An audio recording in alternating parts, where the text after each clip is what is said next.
دوستوں اور بھائیوں،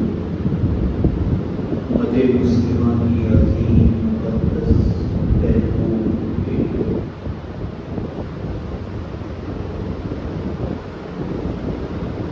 قرآن کریم میں اللہ تعالیٰ نے انسان کو اپنی دونوں زندگیاں اچھی کرنے کے لیے، دنیا کی زندگی اور آخرت کی زندگی دونوں کو اچھا بنانے کے لیے ایک نمونے کے طور پر ہمیں دعا عطا فرمائی ہے۔ اللہ تعالیٰ خالق کائنات ہے، اور جس رب نے یہ کائنات کو بنایا ہے اس میں کامیابی کے طریقے بھی ہمیں عطا کیے۔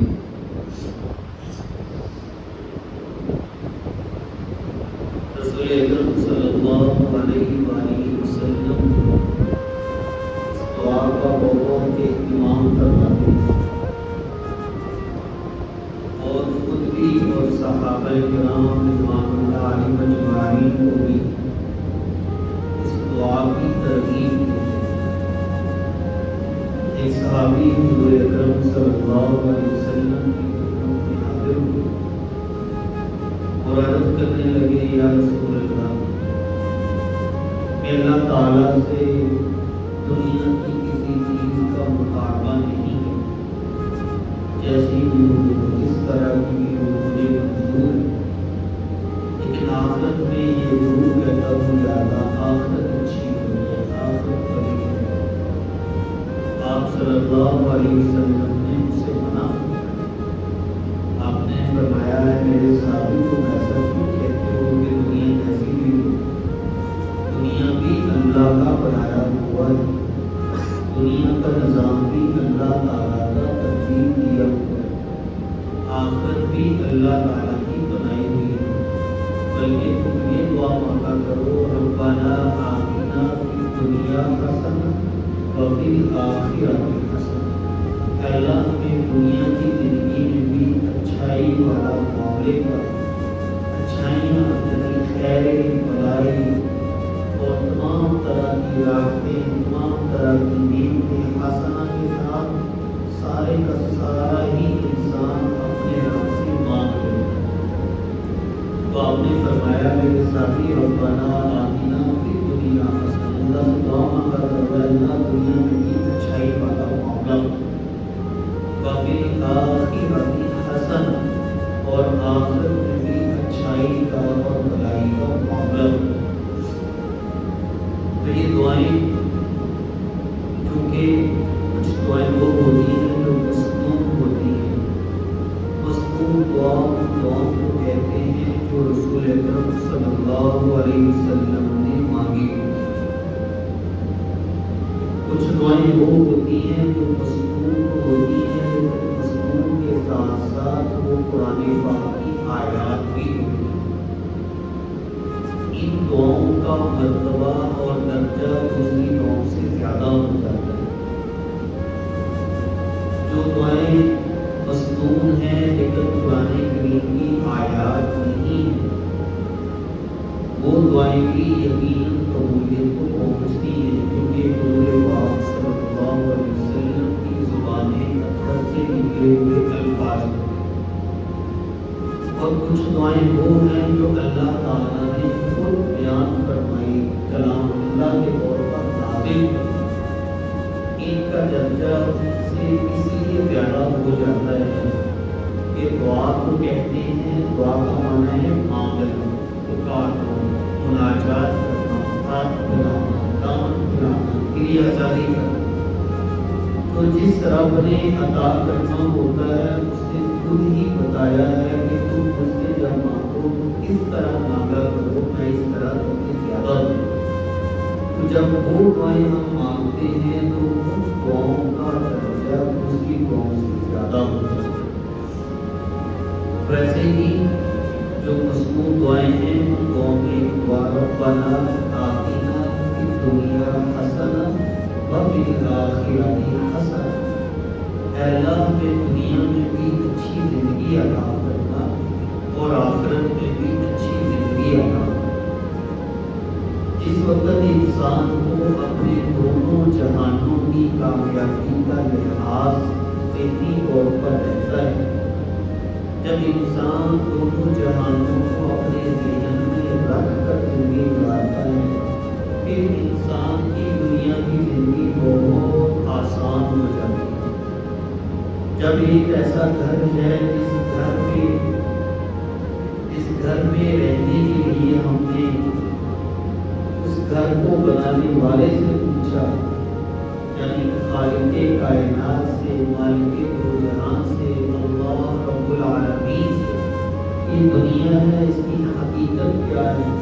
تو اللہ تعالیٰ نے جگہ جگہ بیان فرمایا یہ متاع الغرور ہے، یہ متاع الحیات دنیا، یہ دنیا کی جو زندگی ہے تھوڑی سی مزہ کہتے ہیں، بالکل وہ مقدار جو تھوڑی سی زندگی بچانے کے لیے اتنی سی کوئی کھانے کی چیز موجود ہو جس سے انسان کی زندگی بچ جائے۔ دوسرا کہتے ہیں متاع لغوی اعتبار سے، جب انسان ہم لوگ گھروں میں دیکھتے ہیں برتن دھوتے ہیں تو برتن دھونے کے لیے وہ ایک چھوٹا سا جس کو صوفہ سا بھی کہہ سکتے ہیں، وہ تاروں کی بنائی ہوئی بھی ہوتی ہے، مختلف ناموں میں، وہ جو چیز ہے اس کو متاع کہتے ہیں۔ وہ جو بالکل ایک حقیقی سی چیز ہے جو تمہارے ذہن میں بھی نہیں ہے، جس کی بھی کوئی ویلیو ہے۔ اللہ تعالیٰ کہتے ہیں دنیا کی زندگی اس طرح ہے۔ تو جب انسان اپنی عارضی زندگی کو گزارنے کے لیے ایک انسان پر اگر اس کی زندگی میں 50 60 70 سال کی زندگی کے سال لکھے ہوتے ہیں، تو ایک انسان اپنی زندگی کو گزارنے کے لیے لاکھوں نہیں کروڑوں روپے ایک انسان پر لگ رہے ہوتے ہیں۔ اس کا لباس ہے، خوراک ہے، علاج ہے، کپڑے ہیں، بستر ہے، گھر ہے، گاڑی ہے، خوشیاں ہیں، شادی ہے، سفر ہے۔ تو ایک انسان 50 60 سال کی زندگی گزارنے کے لیے کروڑوں روپے خرچ کرتا ہے۔ تو جب یہ دنیا کی زندگی تھوڑی سی عارضی زندگی کو اچھا کرنے کے لیے کروڑوں روپے خرچ کرتے ہیں، تو پھر اللہ سے پوچھتے ہیں اس کی حقیقت کیا ہے؟ تو اللہ تعالیٰ جواب میں جگہ جگہ کیا ہے؟ اللہ کہتے ہیں یہ دار الفنا ہے، ختم ہو جائے گا۔ دار الفنا ہے، کل من علیہا فان ویبقی وجہ ربک ذو الجلال والاکرام، کہ یہ دار الفنا ہے، یہ دنیا کی زندگی ختم ہو جائے گی، ایک دن انتہا پر پہنچ جائے گی، اور وہ زندگی جو ابد الآباد ہے، یعنی ابد الآباد یعنی ہمیشہ ہمیشہ کی ہے، وہاں اس زندگی کی ضرورت، اس زندگی میں کامیابی کے لیے جہاں ہر ایک انسان، چاہے وہ ایک بیٹی ہے، چاہے بیٹا ہے، چاہے شوہر ہے، چاہے بیوی ہے، چاہے باپ ہے، چاہے ماں ہے، بھائی ہے، بہن ہے، دنیا کا کوئی بھی رشتہ کسی بھی شکل میں ہو، وہ جو آخرت کی زندگی ہے وہ ہمیشہ ہمیشہ جو ختم نہیں ہونی، اس زندگی کو اچھا کرنے کے لیے کتنا کچھ کرنے کی ضرورت ہے۔ تو جس وقت انسان کو یہ دونوں خیالات مستحضر رہتے ہیں، ذہن میں رہتے ہیں، ربنا آتنا فی الدنیا حسنہ، اللہ ہماری دنیا کی زندگی وفی الآخرۃ حسنہ، آخرت کی زندگی کو اچھا کریں، تو یہ آخرت کی زندگی کا اگر استحضار ساتھ ساتھ رہتا ہے تو اس انسان کی دنیا کی زندگی بھی اچھی ہو جائے گی۔ مثال کے طور پر ایسے لوگ دنیا میں گزرے ہیں جن کے پاس دنیا کی آسائشیں اتنی تھی کہ وہ ملنے والے تو انسان دور کی بات، جہاں پر جاتے تھے، اس جگہ سے جاتے تھے، ان سواریوں سے جاتے تھے، وہ بھی سینکڑوں ہزاروں میں پہنچ جاتے تھے۔ قارون کے خزانے اتنے تھے کہ اس کی چابیاں صرف ایک اونٹوں کی جماعت اٹھاتی تھی۔ ابو جہل کی سرداری اتنی تھی کہ کمزور لوگ اس کے سامنے کلمہ پڑھنے سے ڈرتے تھے۔ فرعون کا زمانہ وہ اتنا سخت تھا کہ کسی کو مسلمان یعنی کلمہ پڑھنا مشکل ہو جاتا تھا۔ نمرود کا دور اتنا سخت تھا کہ وہ کہا کرتا تھا انا ربکم الاعلی، میں تمہارا رب، مجھے سجدہ کرو۔ تو جو آدمی ان کے پاس جاتا پہلے سجدہ کرتا پھر اس کو کھانا ملتا، جو سجدہ نہیں کرتا اس کو کھانا نہ ملتا۔ ایسے ہی نمرود کے جو والد تھے انہوں نے ایک موقع پر حضرت ابراہیم علیہ السلام کو بھیجا، جاؤ جا کر نمرود کے دربار میں جاؤ کھانا ملتا۔ طریقہ یہ ہوتا تھا پہلے سر کو جھکانا ہے، سجدہ کرنا ہے، پھر کھانا ملتا۔ جب گئے تو سجدہ نہیں کیا، وہاں کھڑے رہے، کسی نے کہہ دیا یہ ٹھیک نہیں ہے، بچہ اس کا ذہنی طالب نہیں ہے، ذہن ٹھیک نہیں ہے، لہذا واپس آ گئے۔ اب جب واپس آئے واپس اس لیے آ گئے کہ میں نے تو وہاں سجدہ نہیں کرا، لیکن ذہن میں یہ بھی تھا کہ میں نے اس کے سامنے تو نہیں جھکنا، لیکن ساتھ ساتھ گھر والوں کے کھانے کا بھی انتظام وہ کام سے کروں۔ تو آتے ہوئے اپنے تھیلے میں مٹی ڈالی اور مٹی ڈال کر گھر میں جا کے رکھ۔ جب وہ جا کے رکھ دیا تو کچھ شرمندگی سے بچنے کے لیے ایک طرف کپڑا اوڑھا اور سو گیا۔ حضرت ابراہیم علیہ السلام کو آپ کی اہلیہ نے جب بیدار کیا، انہیں روٹی مانگی یا کھانے کو، ایک دفعہ تو بڑا تعجب ہوا کہ یہ کیسے ہو گیا، ممکن نہیں تھا۔ تو کہا کہ کیسے بنائی، کہاں سے بنائی؟ کہا وہی اللہ میں تم لے کر آئے۔ کہا اس میں گندہ ہے؟ کہا ہے، دیکھ جب دیکھا تو اس کے اندر آٹا ہو گیا، تو اس کی روٹی کھائی۔ اور یہ نبیوں کے واقعات ہیں، انسان کہتا ہے یہ کیسے ہو گیا؟ جو رب روز سورج کو مشرق سے نکالتا ہے وہی کر سکتا ہے، اور ایسا ہوا ہے۔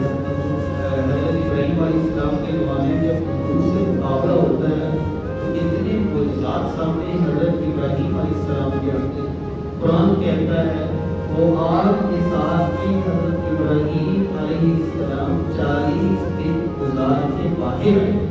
جب کسی نے ان سے پوچھا کہ ابراہیم تمہاری زندگی کے سب سے اچھے دن کون سے ہیں، تو فرمایا کہ میری زندگی کے سب سے اچھے دن وہ 40 دن ہیں جو میرے آگ میں۔ قلنا یا نار کونی برداً وسلاما علی ابراہیم۔ تو میرے محترم دوستوں بھائیوں، جن لوگوں کے پاس دنیا کے نقشے بہت ہوئے، وسائل اسباب بہت کم تھے، لیکن انہیں ربنا آتنا فی الدنیا حسنہ وفی الآخرۃ حسنہ، کہ دنیا کی زندگی اور آخرت کی زندگی دونوں اچھی ہو جائے۔ جن کو اپنی آخرت کی زندگی کا استحضار ہوتا ہے ان کی دنیا کی زندگی بھی اچھی ہو جاتی ہے۔ ایک انسان ہے، کوئی بھی شعبہ ہے، کوئی مارکیٹ ہے، کوئی کمپنی ہے، ادارہ ہے، سوسائٹی ہے، گھر ہے، کچھ بھی ہے، ایک وقت ایسا ہوتا ہے کہ انسان اس پہ محنت کرتا رہتا ہے۔ ایک زمیندار ہے، وہ زمیندار سخت گرمیوں میں دوپہر کے وقت اپنی زمین میں ہل چلاتا ہے، ایسے دن اس پر آتے ہیں۔ وہ زمیندار سخت گرمی کی دھوپ میں ہل چلاتا ہے دوپہر میں، اور ایسے دن بھی آتے ہیں کہ سخت سردی میں دسمبر جنوری کی ٹھنڈی راتوں میں پانی بھی ہوتا ہے، ان تکلیفوں سے گزرتا ہے۔ لیکن وہ 4-6 مہینے کی فصل کے بعد جب وہ فصل کٹ کر آتی ہے، اس کے گھر میں ایک بڑا سا ڈھیر لگتا ہے تو اس کو اپنی 6 مہینے کی مشقت بھولتا ہے۔ ایک طالب علم ہے، وہ حفظ کرتا ہے تو صبح اٹھتا ہے، جب سارے سوئے ہوتے ہیں ٹھنڈے پانی سے وضو کر کے وہ سبق یاد کرنا شروع ہوتا ہے۔ جب وہ سبق یاد کرتے کرتے اس کی حالت یہ ہوتی ہے، کبھی رات کو دیر سے سویا لیکن صبح جلدی اٹھا، سبق بھی یاد کرنا ہوتا ہے، ساتھ اس کو نیند بھی آنی ہوتی ہے، نیند کی چٹکی بھی لینا ہوتا ہے، رات دیر تک پڑھنا ہوتا ہے، دوپہر میں پڑھنا ہوتا ہے، باقی چھٹی کر کے یہیں کہاں مصروف ہوتے ہیں، یہ بھی قرآن پاک اٹھا کر بیٹھا ہوتا ہے۔ بلکہ برسوں ترسوں کی بات ہے، ہمارے آنے والوں میں کوئی ہمارا ایک بچہ طالب علم میں استاد پڑھا رہتا ہے، اس کے ابو نے اس کی چھٹی مانگی کہ مجھے کہیں جانا ہے، تو میں نے کہا اس کا آدھا پارا رہتا ہے، اس کا قرآن پاک ساتھ گاڑی میں رکھ لو، آتا جاتا سفر میں پڑھتا ہے، تمہارا یاد ہو جائے گا آگے سنانے۔ تو اس بچے کو بڑا تعجب لگ رہا کہ اب میں لاہور جا رہا ہوں، جاتے آتے پڑھنا پڑے گا، مجھے کو تو لاہور جانا ہے، اور تو کہنے کی چیز ہے گھومنے کا کام۔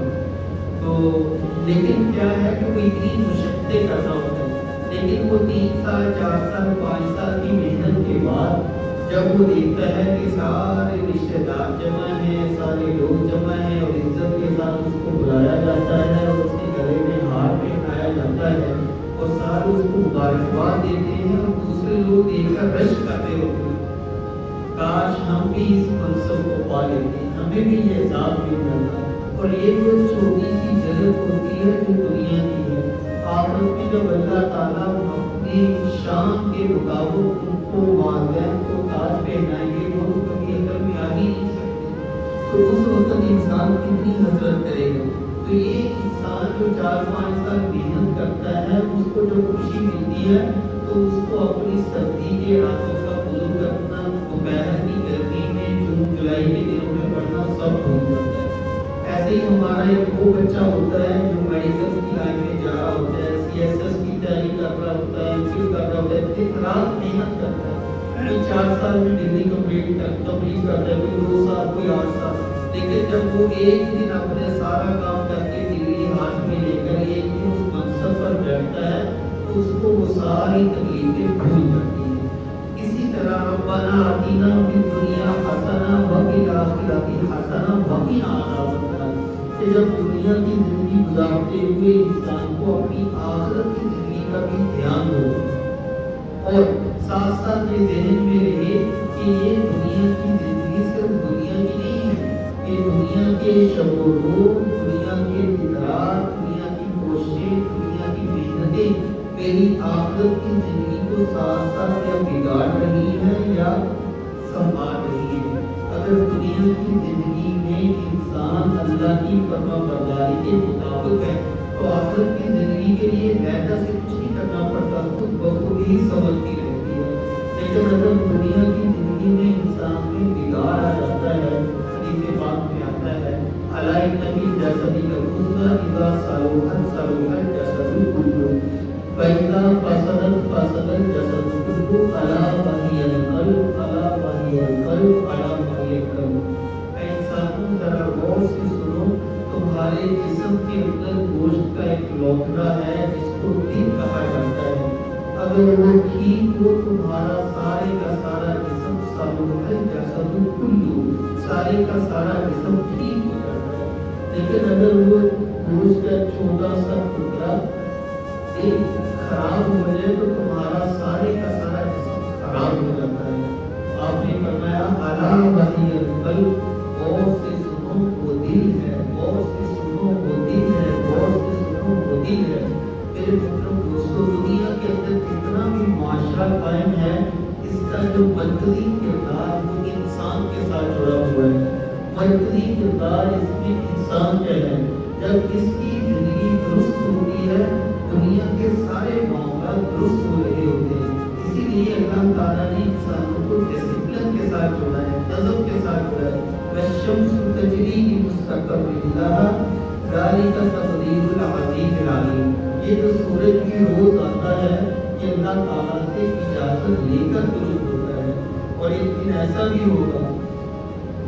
اس بات میں آتا ہے آپ صلی اللہ علیہ وسلم نے فرمایا یہ سورج جب روز غروب ہوتا ہے تو غروب ہونے کے بعد اللہ تعالیٰ کی بارگاہ میں سجدہ کرتا ہے۔ ہر روز سورج بھی عبادت میں لگا ہوتا ہے، اور جب لوگ سو رہے ہوتے ہیں تو اس کی عبادت شروع ہو جاتی ہے غروب ہونے کے وقت، اور اللہ تعالیٰ کی بارگاہ میں سجدہ کر کر اجازت مانگتا ہے کہ اللہ اگر آپ کو حکم ہو تو غروب ہو جاؤ۔ اللہ فرماتے ہیں جہاں سے کل غروب ہوئے تھے وہیں سے آج بھی غروب ہو جاؤ، پھر اگلے دن صبح کے وقت سورج وہاں سے غروب ہوتا ہے۔ اور ایک دن حدیث پاک میں آتا ہے آپ صلی اللہ علیہ وسلم نے فرمایا ایسا بھی ہوگا قرب قیامت یعنی قریب قیامت میں جا کر یہ سورج ایک دن ایسے ہی اللہ کی بارگاہ میں سجدہ کرے گا اور اللہ سے عرض کرے گا سجدے کے بعد اگر آپ کی اجازت ہو تو غروب ہو جاؤ۔ جواب یہ آئے گا غروب ہو جاؤ، لیکن جہاں کل غروب ہوئے تھے سے طلوع ہوگا، پھر اس وقت سورج مغرب کی جانب سے طلوع ہوگا، اور اس وقت جب وہ سورج مغرب کی جانب سے طلوع ہوگا اس وقت بعض جگہ لکھا ہوتا ہے کتابوں میں 120 سال قیامت میں رہتے ہیں، بعض جگہ لکھا ہوتا ہے کہ قیامت اس کے بالکل قریب آ جائے گی۔ لیکن کہنے کا مقصد کہ ہر ایک چیز نظم کے ساتھ جڑی ہوتی ہے، اس کے مطابق چلی ہوتی ہے، اسی لیے اللہ تعالیٰ نے دنیا کی زندگی کو نظم کے مطابق اچھا کرنے کے لیے جو دعائیں خود دی ہیں وہ زبردست ہیں۔ ربنا آتنا فی الدنیا حسنہ وفی الآخرۃ حسنہ وقنا عذاب النار۔ جب ایک طالب علم محنتوں کے بعد اس کو ملنے والا پھل اور عزت دیکھ کر اس کو اپنی تکلیفیں بھول جاتی ہیں، ایک بیٹی جو زندگی بھر محنت کرتی ہے، مشقتیں برداشت کرتی ہے، اور وہ اس کا بچپنا ایسا گزرا ہوتا ہے کہ ماں باپ کی گود میں جب وہ ہوتی ہے تو بڑے ہی پیار اور لاڈ سے پلی ہوتی ہے، اپنے ماں باپ کا گھر چھوڑ کر دوسری جگہ ہجرت کرتی ہے، تو والدین پر ایک ایسا وقت آتا ہے جیسے کسی زندہ جلانے کو گھر سے رخصت کرنا ہوتا ہے۔ کہاں یہ مشکل ہوتا ہے، انسان کیسے بڑی مشکل سے گزارا کرتے ہیں۔ پھر اس کے بعد جو اپنے شوہر کے گھر میں زندگی کے 20 40 60 سال گزارتی ہے، اس کی بہت ساری ایسی چیزیں ہوتی ہیں جو خواہشیں دل ہی دل میں دفن ہو جاتی ہیں۔ ماں باپ سامنے نہیں ہے تو خواہشیں دفن ہو گئی، بہن بھائی سامنے نہیں ہے تو خواہشات دفن ہو گئی۔ اللہ ماشاء اللہ ایسے بھی بہت سارے لوگ ہوتے ہیں جن کے گھروں میں جب بچیاں بیاہ کر آتی ہیں تو وہ گھروں میں جا کر اپنے صحیح گھر سے بھی زیادہ سکون محسوس کرتی ہیں۔ اللہ ماشاء اللہ چند ایک ایسے بھی ہوتے ہیں جن کو اللہ تعالیٰ نے سمجھداری اور دین کے ساتھ نسبت دی ہوتی ہے، وہ کیا کرتے ہیں۔ حدیث پاک میں آتا ہے آپ صلی اللہ علیہ وسلم نے فرمایا تم میں سے بہترین کون ہے؟ آپ نے سوال کیا، کسی نے کہا یا رسول اللہ فلاں کام کرنے والا، آپ نے فرمایا خیرکم لأہلہ وأنا خیرکم لأہلی، تم میں سے بہتر وہ ہے جو اپنے گھر والوں کے ساتھ اچھا ہے، اور ساتھ ہی فرمایا میں تم سب سے زیادہ اپنے گھر والوں کے ساتھ اچھائی کا معاملہ کرتا ہوں۔ تو یہ بات ایسا ہوتا ہے کہ اللہ بہت زیادہ آسانی پیدا کر دیتے ہیں، لیکن کیا کہنا کہ جب انسان مرد کی صورت میں ہے، عورت کی صورت میں، بچپن کی صورت میں، بڑھاپے کی صورت میں، مرد ہو، عورت ہو، بوڑھا ہو، جوان ہو، کوئی بھی ہو، لیکن وہ چلتے چلتے دنیا کی زندگی گزارتے کہ وہ آتا ہے تو اس کو اپنی تکلیفوں کا پھل ضرور اللہ تعالیٰ اس کو دنیا میں عطا کرتا ہے، اور وہ دیکھتا ہے کہ وہ کی بچی جب ایک دن بڑی ہونے کے بعد ماں باپ کا گھر چھوڑ کے جانی ہوتی ہے اور مشقتوں سے زندگی گزارتی ہے، لیکن جب اسے اولاد ملتی ہے اور اس کا پہلا ان کا جو بڑا بچہ ہوتا ہے پہلے دن دکان سے کوئی چیز لے کر آتا ہے تو اس کے سارے غم ختم ہو جاتے ہیں۔ میری اولاد اس قابل ہوگی کہ اپنے قوم میں کھڑی ہوگی، پھر اپنی جب بیٹے کی کمائی ہاتھ میں آتی ہے پھر بھی خوش ہو جاتی ہے، تو زندگی کے 20 سالوں کی مشقت بھول جاتی ہے۔ یہ جو دعائیں ہیں جب انسان آخرت کا استحضار رکھتا ہے تو یہ دنیا کی زندگی کو ایسے ہی سمجھتا ہے جیسے ایک زمیندار اپنی فصل پہ محنت کر رہا ہوتا ہے اور اس کا پھل ضرور ملتا ہے۔ یہ جب انسان دنیا کی زندگی گزار رہا ہوتا ہے تو یہ ایسے سمجھتا ہے جیسے ایک طالب علم اپنے مدرسے کی، اسکول کی، کالج کی لائن اپنے وقت کو پورا کر رہا ہوتا ہے، جب اس کے ہاتھ میں ڈگری آتی ہے اس کو تکلیفیں بھول جاتی ہیں۔ ایسے ہی ربنا آتنا فی الدنیا حسنہ، یہ وہ دعا ہے جو اللہ نے خود بتائی ہے، اور آپ صلی اللہ علیہ وسلم نے اپنے صحابہ پہ ایک موقع پہ فرمایا تم میں سے ہر نماز کے بعد کل ظہر صلاتہن، اپنی ہر فرض نماز کے بعد اس دعا کو ضرور پڑھا کریں، ربنا آتنا فی الدنیا حسنہ وفی الآخرۃ حسنہ وقنا عذاب النار۔ اے اللہ دنیا کی زندگی میں بھی اچھائی کا معاملہ فرما، آخرت کی زندگی میں بھی اچھائی کا معاملہ فرما۔ دنیا کی زندگی میں اچھائیاں، نیک اولاد یہ حسنہ میں شامل ہے، نیک بیوی صبر شکر والی یہ حسنہ میں شامل ہے، رزق حلال برکت والا یہ حسنہ میں شامل ہے۔ اچھا ایسے ہی ماں باپ کی نعمت یہ حسنہ میں شامل ہے، دیانتداری، سچائی، اعمال صالحہ کی توفیق ساری کی ساری حسنہ میں شامل ہے۔ وفی الآخرۃ حسنہ، اللہ کی رضا سب سے بڑی چیز آخرت ہے، وہ بھی اس میں آ گئی۔ حضور اکرم صلی اللہ علیہ وسلم کی شفاعت بہت بڑی انسانوں کی آخرت میں امید، وہ بھی اس دعا میں آ گئی۔ آخرت میں نجات، وہ بھی اس دعا میں آ گئی۔ اس لیے ہمارا کوئی بچہ ہو، بوڑھا ہو، بڑا ہو، چھوٹا ہو، جوان ہو، بہن بیٹی کوئی بھی ہو، تو اس دعا کا ضرور اہتمام کرے۔ ربنا آتنا فی الدنیا حسنہ وفی الآخرۃ حسنہ وقنا عذاب النار۔ ہر فرض نماز کے بعد لازمی پڑھیں، اور جتنے ہم بڑے بڑے وظیفے پڑھتے ہیں پھر اس کے بعد پتہ نہیں کیا ہوتا ہے۔ یہ وہ وظیفہ ہے جو اللہ تعالیٰ نے جبرائیل علیہ السلام کو دے کر حضور پاک صلی اللہ علیہ وسلم کے پاس بھیجا ہے۔ اللہ تعالیٰ ہم سب کو اپنی زندگی کے معاملات میں قرآن پاک سے رہنمائی لینے کی توفیق عطا فرمائے،